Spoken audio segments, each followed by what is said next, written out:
Kedves negyedikosztályosok, tisztelt szülők, vendégek, tanáraink! Szeretettel köszöntöm Önöket az 1995-96-os szalagtűző ünnepélyén. Műsorunk első felében tekintsék meg a 4. B-osztályosok előadásában, hogy milyen kellemesen telik a szilencium drága ideje a kollégiumban.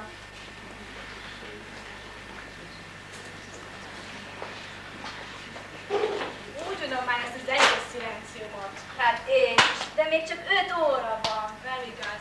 Mesélj már egy történetet. Tudod, olyan jó ízkiset, amit múltkor néztük a tévében. Hát jó, elmondok nektek egy történetet. Hol volt, hol nem volt, kistelek határán túl, erdőháton és hegy közül játszódik a történet. Élt egy királylány, ki csodásan szép volt.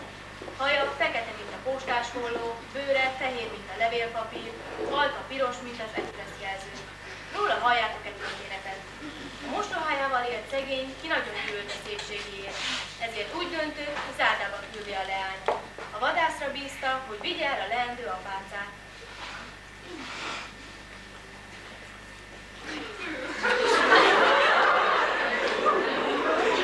Fehérket, drága szentem, adj egy ezest elsői, ha az ezest megkapom, szüzességed meghagyom.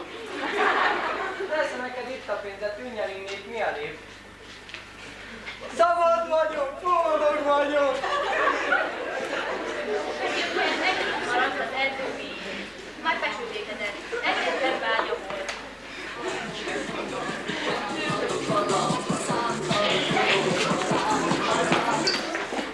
Hófehérke egy kis házika előtt találta magát.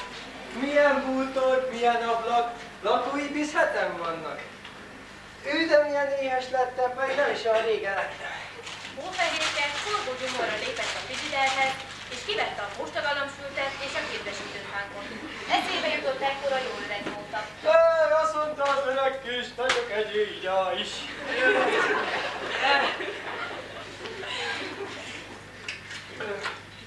Elütem a kaja után, bevágom én a szunyát. Ekközben a törpék, a sügetek, bénák és kapuk intézetében vannak, amely az óvoda és a bölcsőnek között található. Ez az osztály az iskola példaképzőre is várhat. Ajánlom, figyeljétek és kövessétek példájukat. Na, szajnék, hosszan is Bonjour, madame. Amiért így viselkedtetek, most már egész órán felelni. Akkor azt csinálni. Hülyék, mi csak heten vagyunk. Tanárnő, előttünk már úgyis leégett, ne akarja még az épületben is benzin. Miatt ma már nem lesz tanítás, így a törpék örömmel vonulnak haza.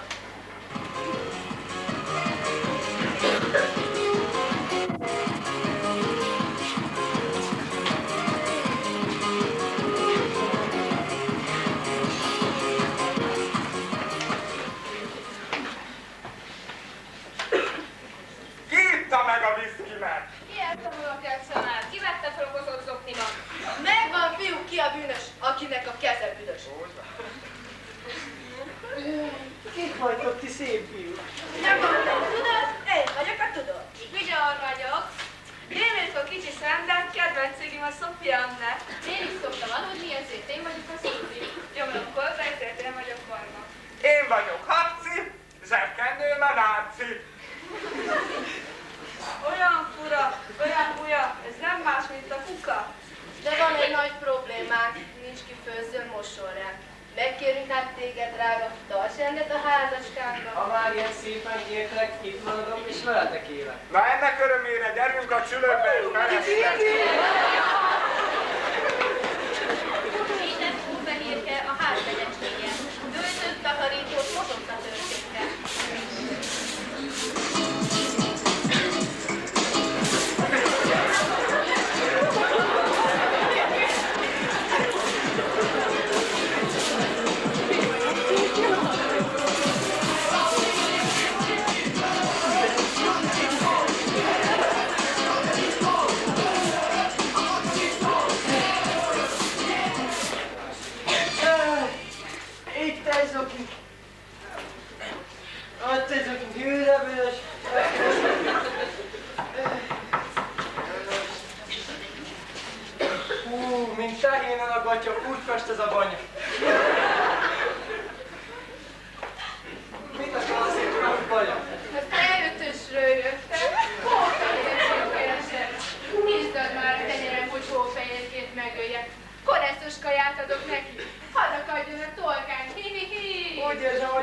kukorok, koleszos kaját akarok.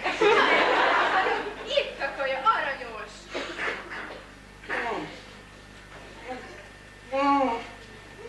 Istenem, kedvestől, megmérgezett a lúgyban. Ilyen!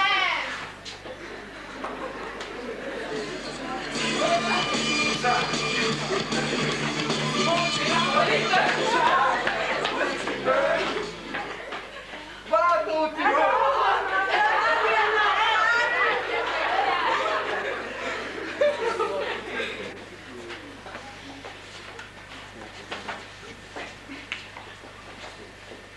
Meghalt Hófehérke! Azt a tettes angyalát tudományosan is megállapítom. Ez feldobta a bakancsát. Na fiúk, ez már innen meg nem szökhet. Ki fog minket kiszolgálni?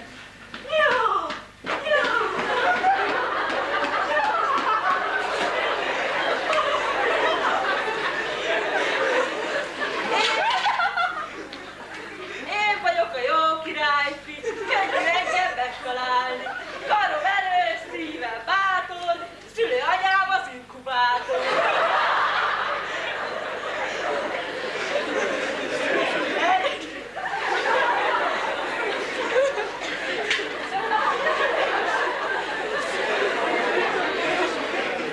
Eljöttem hát kistelekre, hogy rátaláljak hitvesebbre.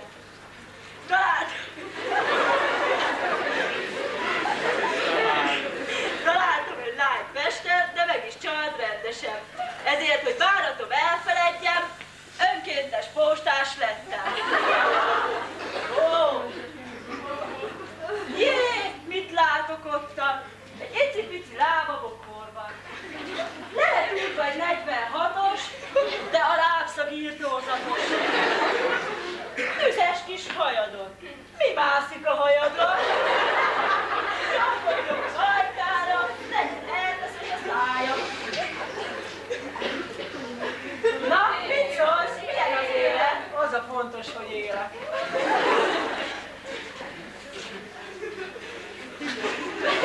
Üdvözöllek, kicsi lovag. Szőrösebb vagy, mint a lovad. Hová mész, Hófehérke? Elvisz a királyfi engem, mert ha nem, versét leverem. Nem kell nekem művese, Hófehérke kedvesem, s ezt, hogy zokon neved, megkérem a kezedet. Várj még, édes kedvesem, a takarodót rendezem. Most már én elmegyek, de remélem megtörtetek.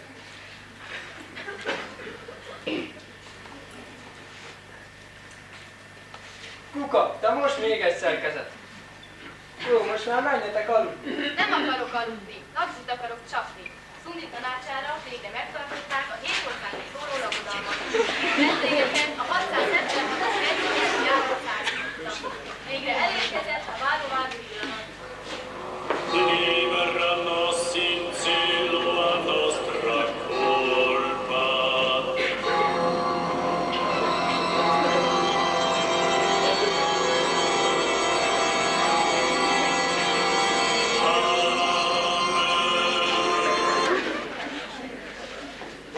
In nomine Patri et Filii.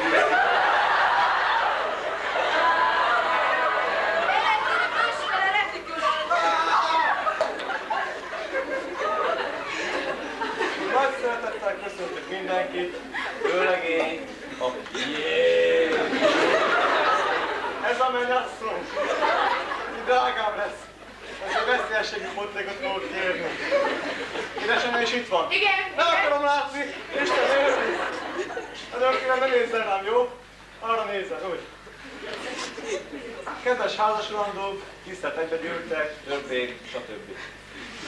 Nagy ünnep az önök számára ez a mai nap, és ilyenkor akaratlanul is megfordul az ember fejében egy fontos kérdés.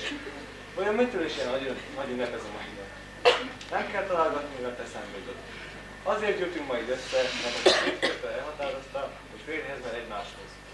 Micsoda véletlen, hogy a mennyasszony ugyanakkor akar férjhez menni, mint a vőlegény. Ha már ez így összejött, hadd emlékeztessem önöket, hogy a házassággal megszűnik az enyém, megszűnik a tiéd, helyette így mondjuk, állami tulajdon. Ennek ellenére szívemből kívánom, hogy a Jóisten áldja meg gyermekekkel a házasságot, és legyenek olyan boldogok, mint temetőrök feltámadásokok. Felteszem önöknek a sordöntő kérdést. Először a menyeszörös fordul, de kérem, hogy ne forduljon felé. Kijelenti el magát a törpék házából. Kijelenti el továbbá, hogy az itt megjelent herceget házastársául fogadja. Igen. Herceg, kitartja azon elhatározása mellett, hogy az ön mellett elkerülő hófehérgét házastársán történik. Vagy hozzunk másikat? Nem kell. Jó lesz? Jó. Én szóltam. Letárunk hercegnő jól választott. Hófert egy hatékony, kisfogyasztású munkaerő. Ugye ennyi szó nem túl szép, de hát végül is beszélgetni lehet vele, ha benn van a fogsorok, hogy minden igényt kielégítő rész lehet háztartásának. A vendégsereghez fordulok. Láttam mindenki az esetet? Igen. Jó, akkor meséljék el a vállóperem is. Ezen hálastarsaknál nyilvántom őket. Kérem, húzzák fel egymásra időre.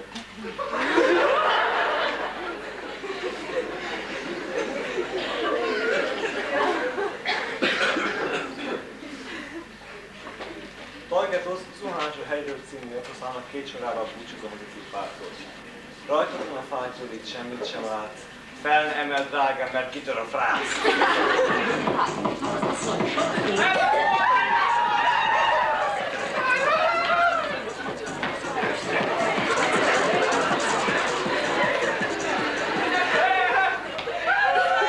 Megmondanák tündérkéim, mivel töltik el a szilencium drága idejét?